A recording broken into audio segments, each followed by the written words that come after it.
I want to take a couple minutes and talk about something that I've run into with Gibbs as well as other CAM systems. Let me show you what I'm talking about here. So I have this model, and what I want to do is I want to cut this top face, like all of these faces around here. So what I want to do is I want the tool to follow around that outside edge and then offset it down into the part so that it's a constant step over toolpath. So when I create a constant step over toolpath, what Gibbs is going to do is create a bounding line, a boundary, using the outside of these surfaces and then offset it in. So I have that here. So if we look at this, it looks pretty good.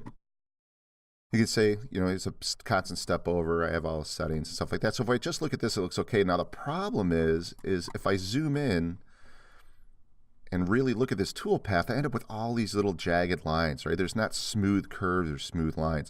So what I want to do is I want to talk about where these lines come from, as well as how to fix this. It's pretty easy to fix, and once I explain where they come from, I think you'll understand the fix and how to create better 3-axis toolpaths when there's a bounding line involved. Okay, so let's talk about where these lines come from.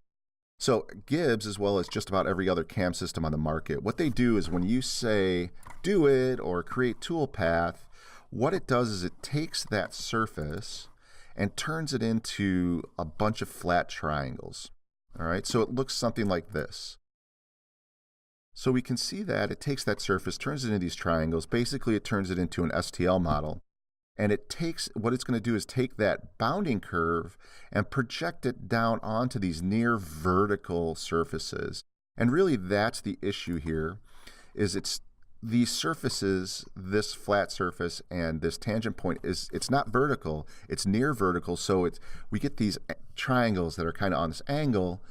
So when that bounding curve is projected onto that, it ends up going up and down depending on the angle. Because of the way this toolpath in particular, constant step over, is calculated, it takes that bounding curve and then offsets it up. That's why we don't just see these curves on this line, because it takes this first toolpath, this bounding curve, and then offsets it up. So we can actually see a pattern here as it offsets up, and then it gets better as it goes on. So that's where it comes from. So let's talk about how to fix it.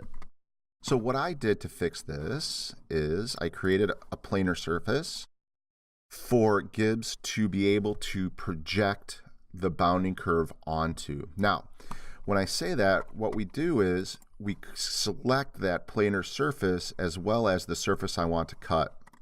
You can see I made the planar surface a little bit bigger. You can see that goes in. You can make this smaller just as long as it's equal to the radius of your cutter. So, the toolpath doesn't start up here or something. I don't mind having a couple extra moves in there, depending on what my step over is. Maybe it's like a lead in, so it's not going right onto the part. But, you can adjust the size of that. So anyway, so I select this planar surface and then the surfaces to cut. So what that does is that allows Gibbs CAM to create this this bounding curve around this planar surface and project it onto that flat surface. So this is what we end up getting. We get a nice rounded toolpath instead of something that looks like that. Okay, so there you go. So that's a little explanation on how these 3-axis toolpaths are generated, and a little trick on getting rid of those jagged lines. If you have any questions about creating 3-axis toolpaths or creating planar surfaces, go ahead and just reach out to us at Gibbs CAM Technical Support, or feel free to contact your local reseller. Thank you.